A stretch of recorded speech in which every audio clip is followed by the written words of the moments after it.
Welcome to Innergy Incorporated's Thrive Live. We are here with three amazing women that have tremendous stories of growth and overcoming and power, and have also become women that are working in community to make their communities better. I am honored to have them here with us today. Two of our guests were with us recently, so you can check out our previous podcast and hear more about their stories. But we've got a new guest with us today. First, I want to thank Aaron, our administrative assistant, who is with us today here, our executive assistant, I should say, who is with us today. And also want to give a shout out to our normal co-host, Raven Luckett, who is recovering from some injuries, and also to Juana Lee, who is with her family right now as they are transitioning between school and summer programming. So we want to give a shout out to them. They will be back with us as soon as is possible. But today we have a great program for you. We hope that you will watch this and that you'll share it, particularly because I believe there's going to be information that these women are going to share that communities, not only in the DC area, need to hear, but all over the place, so we can build collective power to make change in our community. So, without further ado, I can, you all know me if you watch the podcast, I can talk. But it's not about me today. It's about this wonderful work that's happening in the communities, and I want to introduce our first guest today. Her name is Adriane Herbert, and she's going to tell us her story, talk about her work. We also have with us Carol Holley and Goldie Ross, who is going to share with us as well. Goldie, now I wonder if you're related to some other Rosses that we get to watch on TV and hear on the radio, because that's an unusual name. So you might be, and I know you sing because I heard you. So anyway, without further, don't make that face, girl. I heard you. Without further ado, listen, let's welcome today to our podcast the wonderful Miss Adriane Herbert from the Elvins Road Family Center community in Southeast Washington, D.C. Adriane, hi, welcome. Hi, thank you. Hi, I'm Adriane Herbert. I am the single mom of five amazing children, ranging ages from 19 down to 2 years old. I am also a very active person in our community. A little bit about myself. I am a person with bipolar disorder. So sometimes my mood can go up and down out of nowhere. So just bear with me a little bit. My children and I reside in public housing. We live in DC. We've lived on four different properties due to deplorable conditions, and I've advocated our way out of some of the worst conditions in DC. We used to live at Park Morton, James Creek, Columbia, and now we're on Elvins. Um, I do a lot of work in the community because I feel like if we don't do it, no one else is going to do it. And I think that if I'm going to do it, I want to make sure I do it well. The question is, what do I do? So I have a lot of different hats. I sit as resident council president at Elvins Road, which is a community in Ward 8. It's in Elvins Street near what's being redeveloped, where Martha's Table, new homes are being built, and our property is just there, and it's just there pretty much. Nothing is being done with it. It needs to be remodeled and things like that. And I've just began to use my voice to make sure that they know that we're still there, we matter. Families are here, families are thriving despite the conditions. um, we have a lot of scholars there, a lot of children who are graduating. We have working moms. We're just normal people, just happen not to be able to pay market rent in DC because rent is very expensive. I think the moderate rent for an efficiency now is $1,800. So if you're living here in DC and you're only getting minimum wage, how can you pay $1,800 for an efficiency? So here you go. I'm a mom of five. We're in a three-bedroom. We actually need a four. Four-bedroom market rent is $3,600. Hmm. So how Wow. do you pay that? Can't. So you have to deal with what you have to deal with. I also have been a mom who's needed furniture and things like that, and so then I came to Furnish Hope DC to provide support with families here. So I just do a lot of things in the city just to make sure that families don't have to sleep on the floor. They don't have to eat on their laps. We provide families with almost everything you need to make home comfortable, because without having a comfortable home, home is not home. It's just a place where you open the door and you go to sleep. You have children who are sleeping on deflated air beds. How do you expect them to get up and go to school and perform at their highest if they're sleeping on a deflated air bed? And you wonder why behavioral issues occur. If you haven't gotten a good night's sleep and you don't have a bed or you don't have sheets or you don't have a sofa to enjoy or even just normal kid things. I know this is a taboo thing to say, but you can't even do TikTok because you're embarrassed of the background. Those things matter when you're growing your kids and you're trying to give a conducive place to educate, because education starts at home. We're the moms, we're the ones who teaches, the basics. So you have to have those things to be able to have a successful family. So, Adrian, I've got a question for you. Can you talk you when you started off, you talked a bit about the bipolar disorder Yep. and having to move your family around and your moods going in. Can you tell us a little bit more about what is bipolar and from your experience with it, and what have you done to get help and assistance, and what would you advise people around that area? So, bipolar disorder, I was diagnosed with it at the age of 19. I was dealing with a lot of emotional instabilities as well as spending erratically. So, I'm a fashion forward person. So, I would say when they allowed me to get credit cards, I opened up a lot of credit cards.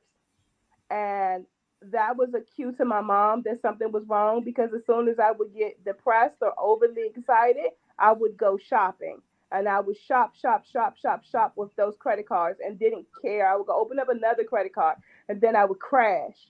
So crashing means I would go down to a place where I was just so dark. I was suicidal. I had been hospitalized 8 times for suicidal tendencies when I was younger. So I went from age 19 to 28 with suicidal and unnormal behaviors. I would say that my behavior would be overly happy to just not speaking and not talking. So my family, we went along and I fought medication for years because I didn't want it to believe that I had a disorder. And I just thought that this is my personality. This is who I am. If you don't like it, you don't have to be my friend. And then I was arrested for shoplifting. So that was when I realized that there's a problem because my credit at that time was ruined. So I couldn't buy what I wanted. So I said, I'm going to start doing other things. So I was at Neiman Marcus and I stole a Louis Vuitton bag and I was arrested for grand theft larceny. And because the bag's value was over $1,000. And that's when I woke up and realized that mental health you can receive help. You can know that you can live a normal life, and you have to take it on as a responsibility for yourself. So going to seek help is the first thing. Talking to someone that you trust is the second thing, and knowing that it's okay to be different is the third thing. So those things are very difficult for most people to deal with, so they don't take medication. And I've learned that medicine is my friend. I need my medicine. I love my medicine, and my medicine helps me get to a therapeutic place where I'm able to function and be able to be who I am now today, a successful person, a mom of five. I live a normal life. I don't have a criminal record. My credit is well. I have a credit score over 700 now. And those are all things because I took the steps to make the change and get the behavioral health support that I needed. And where did you go, Adrienne, to get that help? So honestly, I've been to various mental health places in DC because finding the perfect fit is a challenge.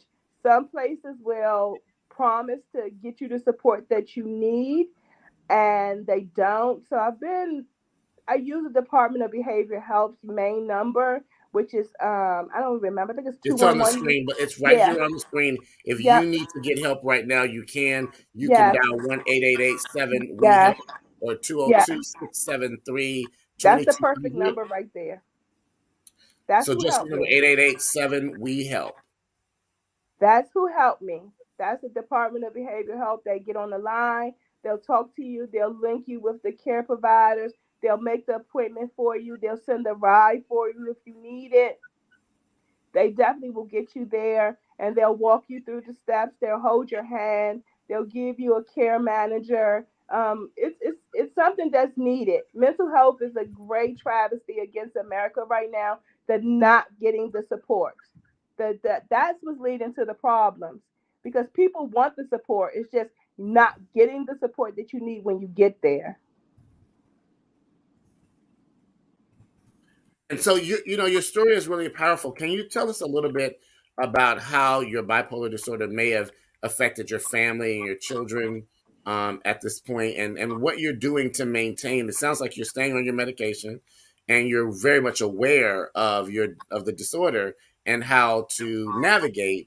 What helps you do that? How did this impact your family? So the good thing is that when I was going through that issue, I didn't have any children as of yet. So I had my first child at 30, but it did impact my oldest child because I was just becoming normalized with the thought of having bipolar. So he and I moved around a lot. We would have our own place, but because I was on medication, I was fearful of going to sleep with him, like he was very young, so we would stay with my mom a lot. So we never really lived on our own until he was about 10 years old, out of fear of like child protective services and things like that. Because when you have mental health and something happens to your child, like your child falls and you take them to the hospital, you are then investigated. So that was one of my biggest fears, that I would lose my child. So I've always been very proactive to make sure that he was in a safe place. Even if I didn't feel safe, I would give him to my mom. And yeah, I just think that staying on my medication has been the key to the successfulness of how I am now. Medication, meditation, changing my diet, and staying focused. We want I want to dig so much more into some of this that you're giving us such good information. And you mentioned something about changing your diet. Yes. We want to talk about community health and wellness. What does it mean when you say changing your diet, and how did that help you with your work with your sons, your children, but also with your mental health? So for me, previously I was morbidly obese. So when I was going through the bipolar episodes, I was also type 2 diabetic and didn't know it. So I was consuming a lot of fatty foods and sugar enriched foods. So if your sugars are up and you're not focused and your kidneys are not working properly, so your blood is not being filtered, and bipolar is a chemical imbalance. So all of those things go hand in hand. So I actually have had the weight loss surgery. So I had a gastric sleeve done. And with that, I learned that healthy eating, I gave up eating things like chips, processed food. I only eat fish and chicken. I don't eat fried foods. I don't eat trans fats. I don't really do carbs. I give my children a lot of water. I'm a big advocate for fruits. I do as much green as I can because with those things, your mind frame also changes because you're not putting in toxins into your body. And people don't realize that what you put in comes out, and it comes out also in your behavior. And also with your children, with red dye number two, processed foods, Doritos, all of those things exacerbate ADHD, in which my son was diagnosed with, as well as type 2 diabetes when he was 11. So all of those things made me realize that I had to be the change that made the change for us as a family. That's beautiful work. Beautiful. Thank you for sharing your story and being so open, honest about these things. One of the things that we work on with Energy Inc. is to reduce the stigma, and so that we can help people get the help that they need. Again, if you need some assistance or support or referrals from us, we can help you get connected. You can email us at energyincorporated@gmail.com. It's right here on the screen. You can also contact us through our Facebook page as well. And soon our website is being redone. So as soon as it's up, you'll be able to get us in a whole bunch of different ways as well. But we're glad that you're joining in with us today. My name is Daryl Moak, and I am here with my special guests today, Adriane, Carol, and Goldie. And these are wonderful men doing work in east of the river, primarily in Washington, D.C. But again, their work spans across the district because their influence is huge in terms of how we are moving to make our communities healthier in the community. And thank you, Adriane, so much for sharing your story. We're going to continue a little bit. But before we go, tell us again, I understood that one of the things you talked about was some furniture, program for furniture so people won't sleep on the floor and things like that. And you also talked about people knowing how to clean and take care of their homes better. So can you share a little bit about that as we transition over to Carolyn Goldie? Sure. So I'm also the office manager and co-founder of Furnish Hope DC. That's a local nonprofit awards 8, where we provide residents in Ward 7 and 8 with household goods, furniture, anything basically that is needed to make home home. We provide it to them free of cost, and we also deliver the item. So a person would come into the office, do intake, do a brief workshop, and at the workshop is led by another organization, which is the Village of Hope. And the Village of Hope leads that workshop about how do we maintain our units meaning apartments in Washington, D.C. A lot of people receive subsidy vouchers, and if you have a subsidized voucher and you're not a good tenant or a good neighbor, your voucher will be taken back and you will be returned to homelessness. Because what's been happening is people are afforded opportunities to move into nice places and they don't know how to maintain them. So, a part of my work, I want to make sure people are able to keep their homes, maintain their homes, and keep it a quality home. So, we teach things like DC law, like how do you know when it's time you turn your music down? What do we do when it's inspection? We don't only clean up when it's inspection. We keep the house clean. That helps the rodents stay down. That helps the roaches not come. That helps you not have bed bugs. So we teach household basics 101, cleaning, neighborhood caring. How do you be a neighbor? How do you go through a neighbor dispute? How do you not have a dispute with your neighbor? How do you be neighborly? What does it mean to be a neighbor? So we go through all of those things in an hour and a half workshop. That sounds beautiful. We're going to get Carol and Goldie in here, but I have one more question. You mentioned the dreaded bed bug, right? Yes. How do you get? Do you can you tell people how they get bed? Where do they come from? How do you get bed bugs? I mean, they have to be somewhere, and I know you get them Yep. on you, and then you can transfer them. But can a bed bug just show up in your house? It Um, can. because of your what you're doing, what I see Erin nodding her head. Yeah, tell us about this bed bug thing because it's bed bugs are not your friend.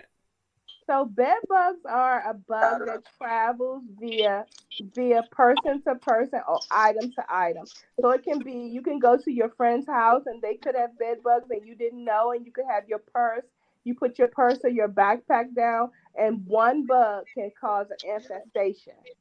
So the easiest way that we teach people how to make sure that you keep bed bugs down is keeping 99% alcohol in your home. And when you have guests, after they leave, spray your couch, spray your common area with the 99% alcohol. And that can be purchased from Home Depot. So, if you get used furniture, I always tell people that, we spray it, but hey, spray it again. Bed bugs can come from public transportation. You can get on the bus, have a seat. A person could have sat there before you. It can get on your clothing. There's no way really to remedy not getting them, but there's a way to get rid of them. Wow. Diatomaceous earth. If you Yeah. put Now, diatomaceous earth in your carpet, Yes. it'll and keep it dry.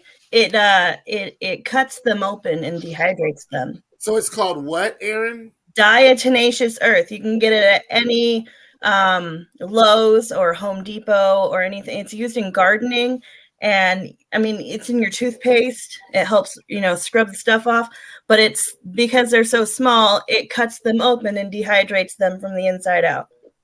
Yep. That Wow. works also. So now, Adrian, one last question about these dreaded bed bugs.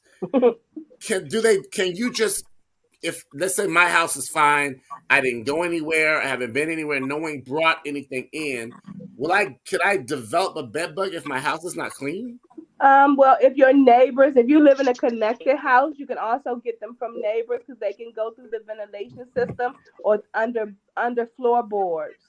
So that's why I always advise people that bi-weekly, if you do the tenacious dirt or the 99% alcohol, just as a precaution, because sometimes packages that come from Amazon, depending upon what was on the truck previously, if you bring in your package, it can be on the package also.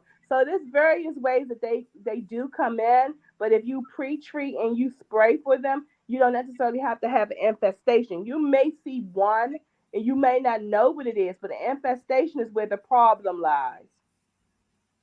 Okay, okay, okay. Well, you know what? We're going to dig into that more. I'm going to maybe get some folks in. There's ways to get rid of bed bugs if you have them. If you need to contact us, again, you can contact us here at Innergy Incorporated at gmail.com. We will help you get the information that you need if you're having a problem. One of the things that I recommend people doing, that this can be a little pricey, but you can buy mattress covers, and this is important. Get a mattress cover that is one designed to prevent bed bugs, right? I So if agree. you happen to have bed bugs already in that mattress, it will seal them in and they can't get out. But also the way this cover works, it also prevents any from getting into your mattress, so that you won't be able, they won't live there. Because once you get them in your mattress, it is it is he double hockey sticks. Well, let me elaborate on that really quick. So, and a good thing about a mattress cover, we also give mattress covers to everyone who comes and get beds from us, because allergens also live in your bed, and a lot of people don't know, and that's what leads to a lot of respiratory issues in our community as well. So, I'm a big advocate and agreement of please use pillow covers as well as mattress covers. I'm gonna have to talk to you about those. But Adriane, I just thought about something. I've got some furniture here that I've been wanting to. I often just give stuff to Goodwill, but you said that you give things to family, so I've got some stuff here. Your folks can come pick it up and take We it, so you would have a love place to to give it have to. it. We would love to have it. We're always looking for furniture items. We're always looking for pots and pans, silverwares, linen, anything again that could make a home. Please think of us before you give to Goodwill and Salvation Army, because they sell those items. A lot of people don't know that they resell them and they mark them up very costly. And a lot of times families think that they're going to the thrift store to purchase things, and the price of it is not even worth the amount of money that they're spending. Oh, we've lost Adrienne for a moment, but I think she's suggesting that you can give to their organization. And I'm going to put that organization back up on the screen in just a moment. FurnishHope.org, FurnishHopeDC.org. So, and I think, Adrienne, if you can hear us, I've got some stuff. I'm gonna pull it out and get it ready. So call I your can hear. folks. Can you guys hear me? I'm We can here. hear you. We just can't see you. But yeah, call your folks. See when they come get. I got some stuff. I'm gonna put it out for you. I got a porch. I'll put it out here. They can come get it right away. Ah, Appreciate it. I'm trying to get back on the screen, but we definitely will stop by and pick it up. And yeah, we're really in need of, great items, any items that are not dilapidated, because we do have a dignity standard. If it doesn't go in your home and you don't want it in your home, we don't want to put it in anyone else's either. that's beautiful. That's beautiful, because people, just because they're in need doesn't mean they shouldn't have something that's decent and nice. We've got to raise our standard and our expectations, and we've got to change the way we give, right, to people. We don't just give it because it's, oh, it's trash, so somebody can get 5 more weeks out of it. No, we want to give them Yes. get a little bit longer than that out of it.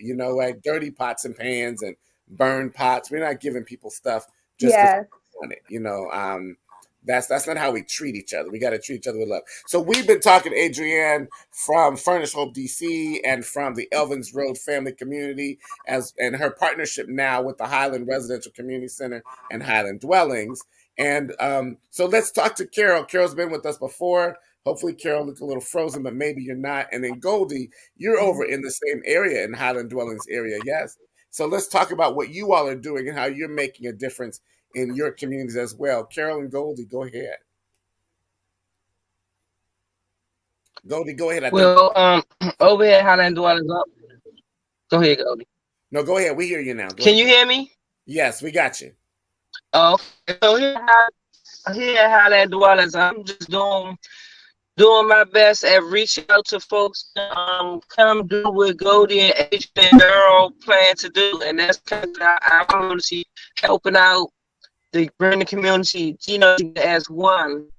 And like Adriane said earlier, to stop this, even though we in more area, it's still like beefing around in this area too. Like you can't go on one side or the other side, And I've been talking to Trayon and Trayon, our council member, about doing different things to like try and encourage the neighbors to come together. So I appreciate what Adrian was saying about doing this, and I'm looking forward to that. We at our community center right now, we do different things like we every Monday we do every Tuesday we try to do arts and crafts.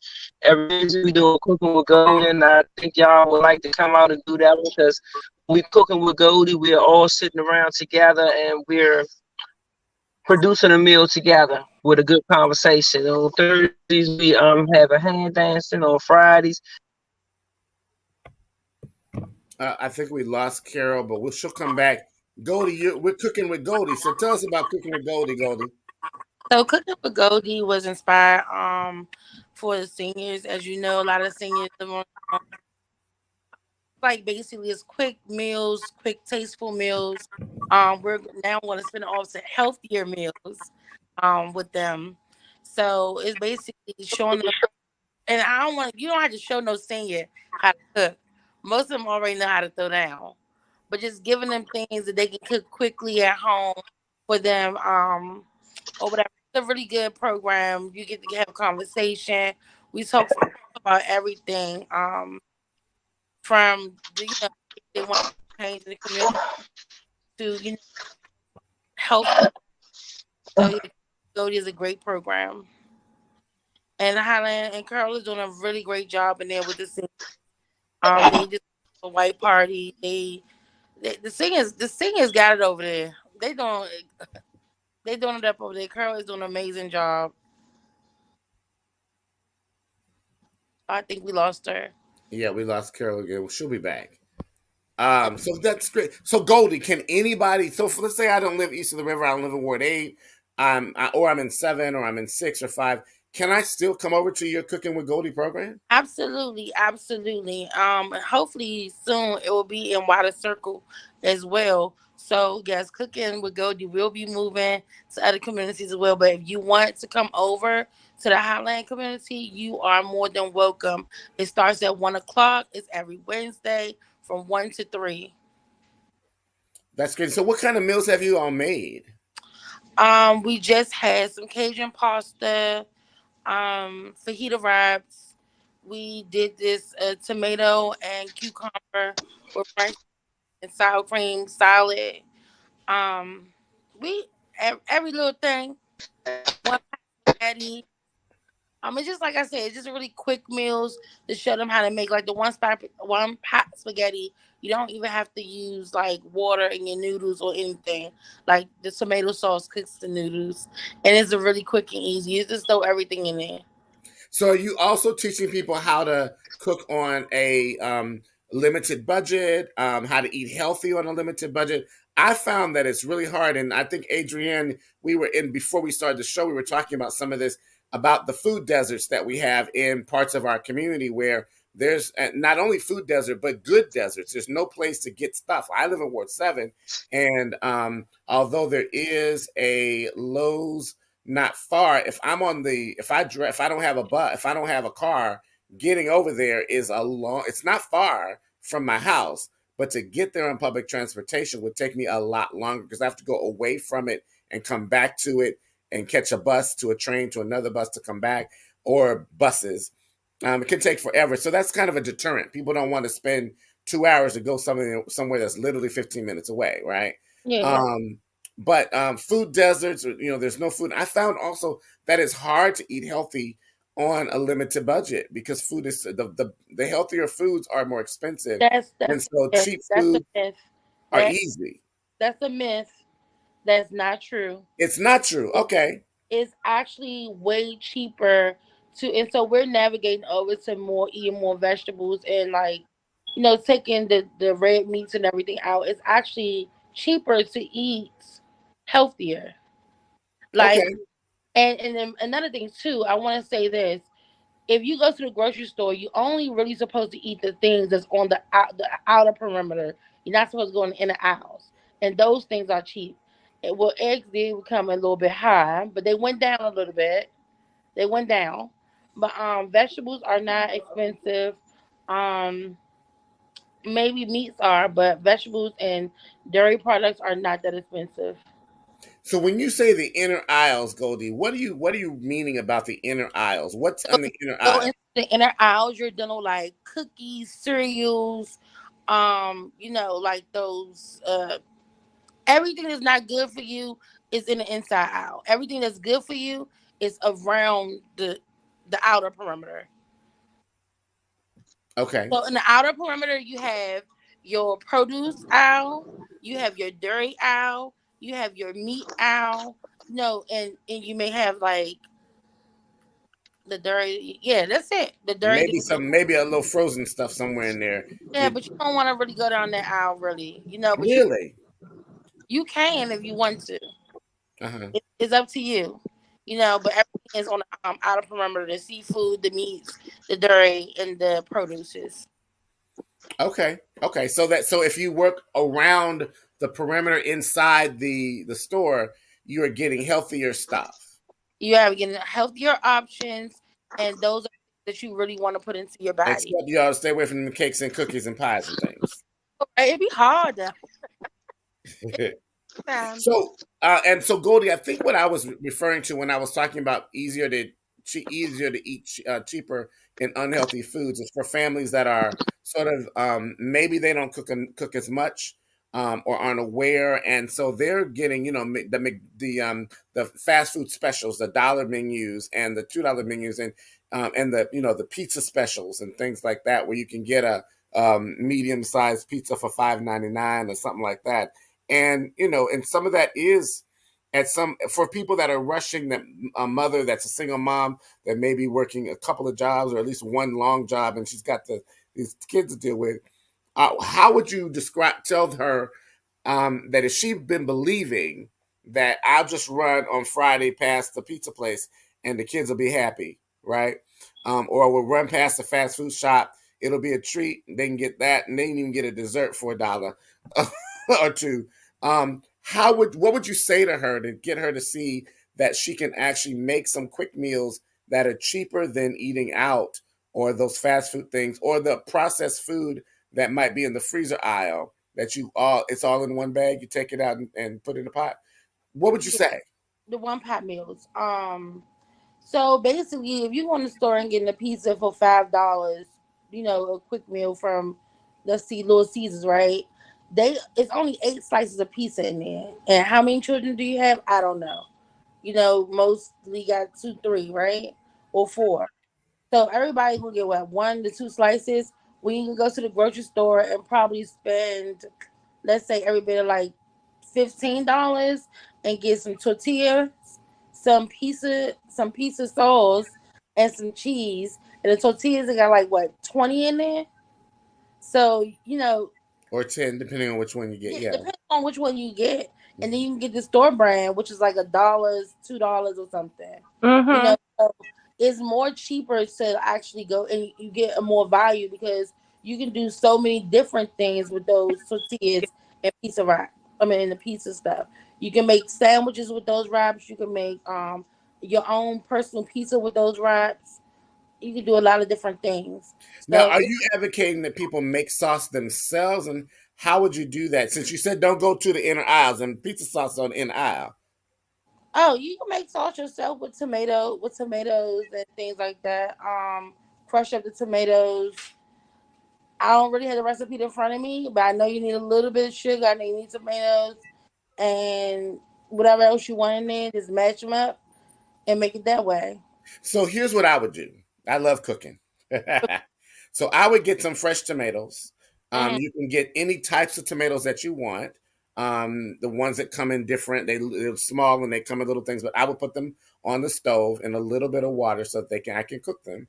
And I would smash them while they're cooking because they're going to get soft, right? Cook them down. And I would buy, you can also buy the dollar or herbs and spices, because you don't have to pay $20 for herbs and spices. It's all the same herbs and spices, right? Mm-hmm. And get the Italian seasoning if I'm doing Italian, right? Yeah. There are different kinds that I could get, but if I'm making pizza and I want it to be authentic Italian, I'm going to get some garlic powder, and I'm going to get some Italian seasoning. I'm going to put it in with those tomatoes as they're cooking down, right?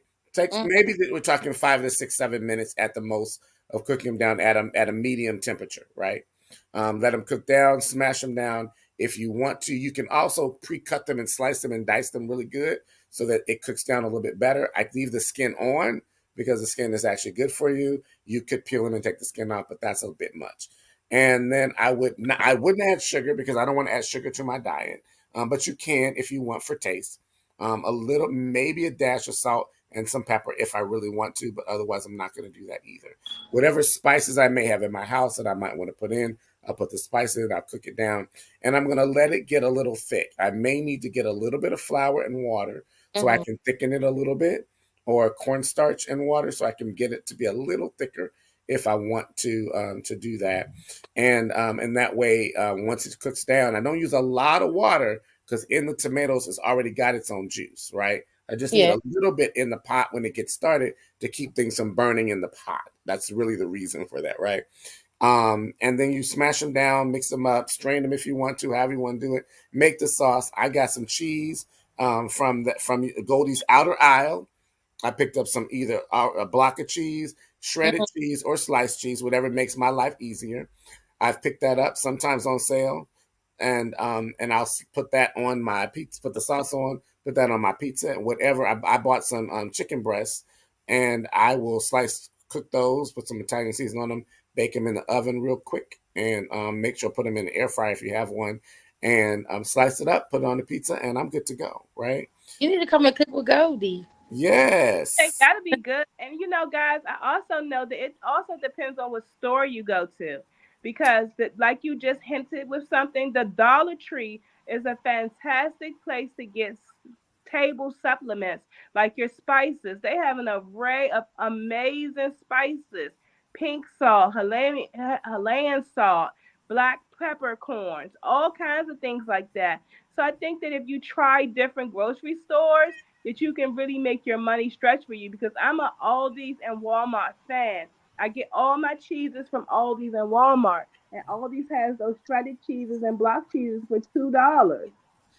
See, and I'm a buy in bulk person. I go to Sam's and I get the bags and I split them up into what we use and throw the rest in the freezer. Makes sense. Because that way it lasts you the entire month. Makes sense. And so here's another thing that I know people have done where we're talking about food security and helping out and being community, right?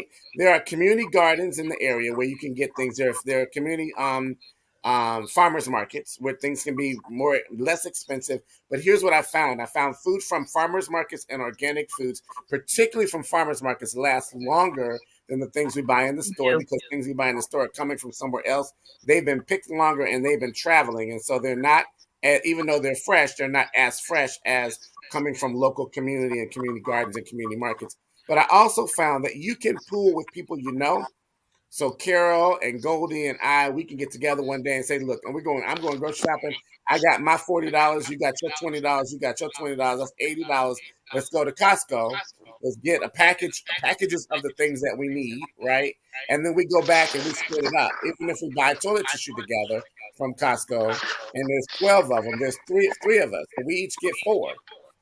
And that will last for as long as it does. But there's a way for you to work in community and your neighbors, particularly with your neighbors that are nearby, that you can share the expense of things, buy in bulk, split it up, and actually have it last longer for your family and for your community. And there's a way that we can stay connected to each other. Carol, you've been in and out because of the technology issue. We want to get you in here in this conversation. Tell us what's going on in Highland Dwellings and what you're doing and what your advocacy work has been about lately. I can hardly hear you. I don't know if you can hear me, and the phone keep kicking me out. So yeah, we can hear you. But can you hear us? I can hear you a little bit. I can barely hear y'all though. But you're great. We can hear you great. So tell us what's going on for you and what you're doing in Highland Dwellings. Well, I'm just continuing to keep up, keep bringing people into our community to help us better our community. Over here at our community, once upon a time, it was real bad. So I've been having trouble bringing people in to service the community even to the point where the council members and the people, people with they got all the money.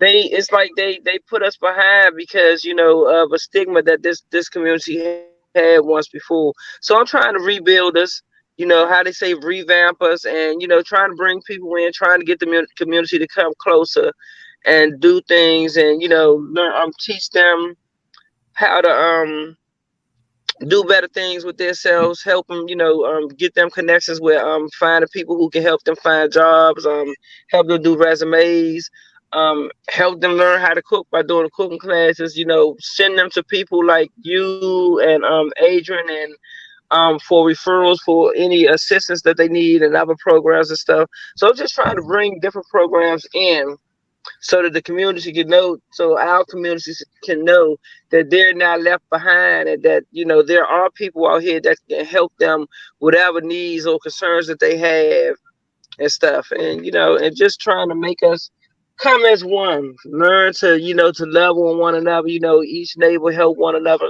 help one another out, so that we all can survive this jungle we're living in. Yeah, yeah. Thank you, Carol. You three women are doing amazing work in the community, and hopefully there's some guys out there standing in the shoes doing some work and helping out too, right? And so we're going to keep reaching out. Thank you, Carol, for finding Goldie and Adriane for us, and bringing people in. We look forward to the next set of folks that Carol's bringing. She's trying to get all of our housing complex folks in to share their stories, talk about what's going on, so we can build a stronger advocacy for better housing, and for how a response in housing departments in DC to the needs of our community. You heard Adriane talk about the cost of market rates right now, right? Adriane and Carol, Goldie, I'm wondering if you all have ever looked into like an HPAP program to be able to purchase a home in the DC area. If you're paying $3,600 a month for a 3 or 4 bedroom apartment, that's 3 mortgages.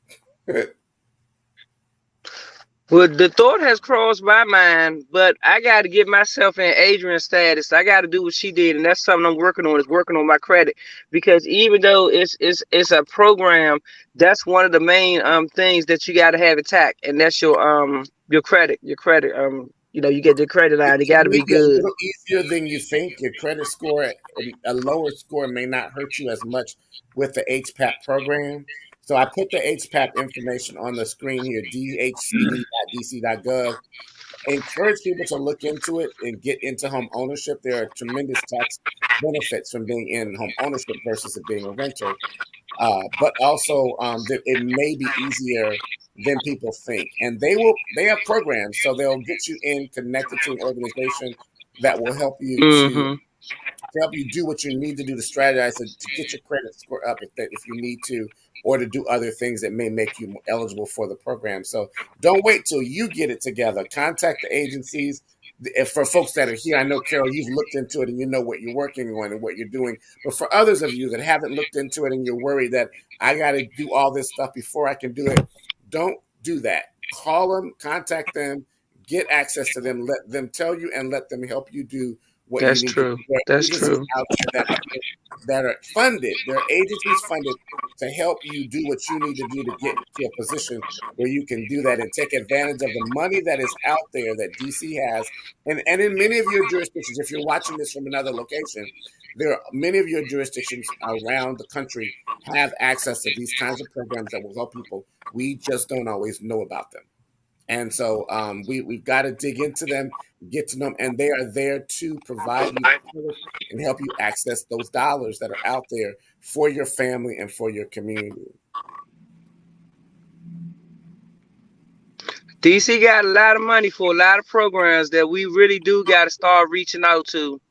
And that's why I like doing the work that we doing, because you find resources that you didn't even know about, because a lot of resources that's out here, it's not put out here for you to know about. I mean, I feel sometimes that they want to see us struggling, but when we connect the way we connecting, resources come about, and they get passed out, they get passed on so that other people can know.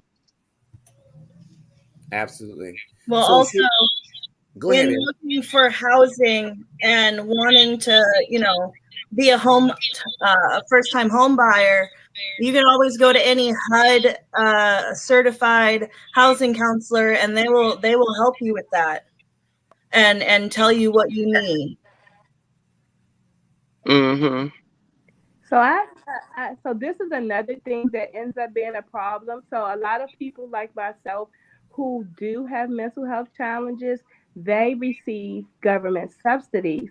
So they receive SSI and they receive TANF because they can't really work a typical job.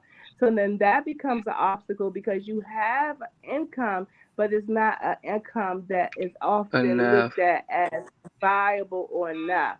So then that's why a lot of people end up in the cycle of being trapped in public housing or subsidized Mm-hmm. housing. So, like myself, I have the great credit score, but I receive SSI and TANF for my children because I can't, well, I'm not going to say I can't, but I don't work a traditional job. So that becomes another issue, figuring out how do we look at that and how do we help change legislative and change laws and change ways that people who receive, subsidies can also become homeowners because it's not impossible. Absolutely. And so, what other kinds of resources, Goldie, if people are looking for them, Goldie, Adrienne, or Carol, what kinds of other things you would say that are important for people to know in our last few minutes that we have here? What do you want people to know about being able to deal with their mental health, deal with homelessness, deal with food insecurity, deal with access to good services and care, healthcare? What kinds of things would you want to say for somebody right now looking for those things? What should they do? Help is there. Help is there and it's all around you. A closed mouth can't get fed. And I'll say that there's so many great organizations as Carol, Goldie are sitting here and we are a part of making the change. And we challenge you to get up and get active and find the help and look for the help or reach out to great resources like this and reach out and ask. And when you ask, you will receive.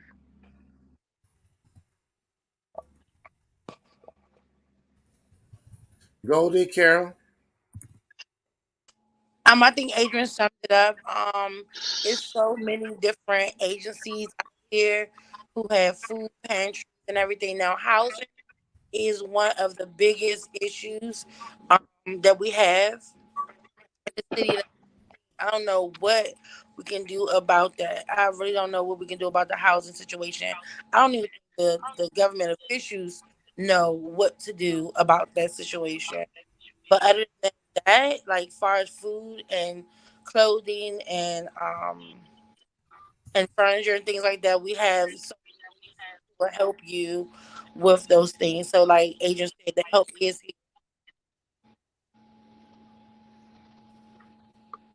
The government need to find well for the people who are working, they need to increase people's incomes. I mean, people out here working for pennies and stuff, and you really can't afford. They putting all these places up here for you to rent and buy, but like Adrian said earlier, I mean, you really can't afford it. So it's a lot of people that's in public housing that got nice jobs. They still just can't afford the places that DC is putting up for them to jump out of housing so that other people can, get them spots.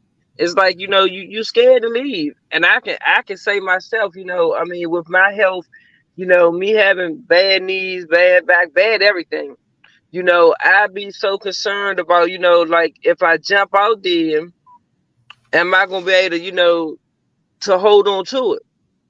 So and that's a fear that a lot of people are having and stuff, because it's a lot of people that's in housing that really could afford market rent, but they're concerned about post you get sick, how you gonna go about paying your rent if you get sick when you got to pay $3,500, $1,500, $2,000. I mean, even in housing has went up, is doing a rent increase. So even the people who live in housing, the rent in housing now is going to be up to Adrian, I think it's $2,300. Can go up to as much as $2,500 now, and that's living in according to your income. So it's I think that for us to want to do better, get better. I think a lot of us, we probably need to, if you can, go back to school and try and get some bachelor's and associate degrees and get a better job, making a little more money. But it's just hard. It really is. It really is just hard and stuff for a lot of people. And then with a lot of mental illness going on and stuff with a lot of people, you just don't even know. There's a lot of people who suffering with mental illness and don't even realize that they have it. And people think that they just not doing because they not they just lazy or something. They not doing because they don't even realize that something's going on with them. Until something happens. Most of the time, especially for our guys and stuff, it takes for them to have to get incarcerated before they realize that they had a mental health problem going on.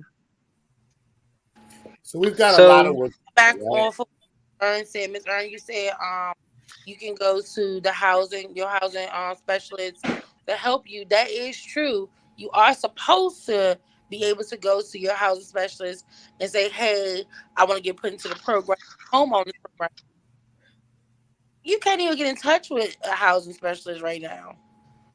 And another thing is, I was, a lot of people was worried. Was saying that you got to know somebody in order to get in the program most of the times, because it's like, I've been with housing for 5 years, 6 years now, and I still don't hear no talk of the home ownership program, and I work for them, and we not even being told. But I know that a lot of people that work for housing, that work with housing, that works for housing, they're in them places now. They they took advantage of them programs, but it's like it's a hush hush. Nobody's supposed to know.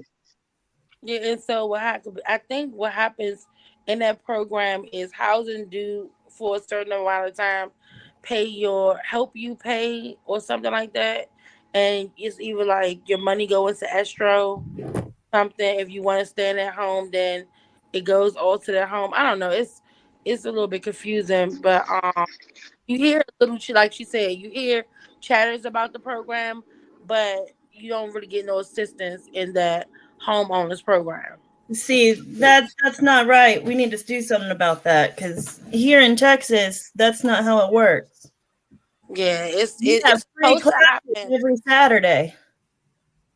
Say it again. We have free classes almost every Saturday here in Texas. No, not here. See, that's the thing. That's the thing. DC don't really offer stuff. And I'm gonna tell you something else. Sitting in our resident council meeting yesterday and stuff. Like we had a young man in there talking and stuff, and he telling people, get prepared, because housing is they're always under investigation. There's always something going on and stuff. You really need to like get focused on, if you can get in housing, you can get in, that's cool. But know that housing really is trying to push people away, because I think they're trying to do away with housing. I think they're trying to lock all these properties down and put up homes. So, that's just my thought. We were having a conversation about that, yesterday and stuff. So even with the new rules and regulations that's going on, it's going to be a lot of people that may lose their place in housing because of the new rules and regulations. And it's like they looking for any little reason to be able to kick you out. They looking for reasons. So, we just talked to someone, what day was that, girl? We went to the meeting Wednesday. Wednesday. Yeah, that's what I'm trying to tell you. They taking people vouchers. There's a lot of people who been going through waiting to get their places and stuff, and then they get close to thinking they about to get, they get close to thinking that they did everything they need to do to, for the certification of it or whatever, and then the next thing they tell them is that you ain't do this. So now they got to go back and start all over again. And I can contest to that, because I have a daughter that's trying to get in housing, and she done had to redo her application 3 times. She done went I'm thinking I got the connection with housing and stuff, and I done put her up there and connected her with the commissioners. But when I first connected her with the commissioners, everything was on point. Now she can't get in touch with nobody, even the commissioners. Don't nobody, it's like they start the process, and then so that's why I say you just got, even with housing. I mean, I don't know what's going on with them. It's some stuff going on. Like I said, they just redone their new rules and regulations, and I know people over here where I live at. There's a lady came to me yesterday, and she was telling me that because of the new rules and regulations, that she got a notice to get that she was gonna be evicted. And I asked her why was she about to be evicted, and she said because housing requires for all adults to do recertification. So her adult kids won't come down there and do the recertification. And that's something that housing is that's a part of the rule that you gotta do it. And because her children are not cooperating, it's causing her a problem. They would have been off. Well, they might have to move. But listen, Yeah. what you all are describing are a lot of problems that are in the system that I we wish need to I could hear continue y'all. advocating for. I'm so grateful that that you all are advocating and doing the work that you all are doing. We are going to continue working with you, continue helping to build our capacity in the community to advocate for ourselves and really make things work the way they need to work for the people. If I were running for office right now, which I'm not, but I might again, I have some ideas on how we fix some of these issues. It is not a quick fix. There's nothing quick fixing about the system that has been broken for so long, but there are things that we can do to fix and repair and to make right for our communities. And so I'm looking forward to those conversations. We're going to come back and talk more about this. We're so grateful to have had Adriane, Carol, and Goldie with us today, doing great work in DC for housing, mental health, for community health and wellness across the board, and particularly working with our communities in our public housing system. We're so grateful for your work, for what you're doing, the impact that you're having, and we look forward to Innergy Inc.'s continued partnership with all of you as we continue to make DC the kind of place that we want to have for all of ourselves to live in, for our children to live in, and to make sure that we're able to stay in our communities and live in the communities that are safe and that are well for all of us, where we have good community health and wellness. So we'll talk to you all soon. Thank you all for joining us today. Thank you, Aaron, for being here with us and supporting us in this process. Thank you, Carol. Thank you, Adriane. Thank you, Goldie. Thank you all for watching, and share if you like this program. Share it. Watch some of our other videos. Share them. Encourage people to like us on Facebook, on YouTube. We will be on Twitter and Instagram at some point soon. If we're not, I think we're working on that, right, Aaron? And so you'll be able to like us in all those places. When we go live, you'll be able to come and watch and share and offer your comments to us as well. We thank you for watching. We thank you for our support. Our support comes in partnership with Interlight Ministries UCC, Health HIV, DC Health, DC Department of Behavioral Health, Gilead Sciences, Age Healthcare Foundation, and our work with the Place of Worship Advisory Board. So thank you all so much for being here. Thank you for watching, and we'll see you next time on Thrive Live.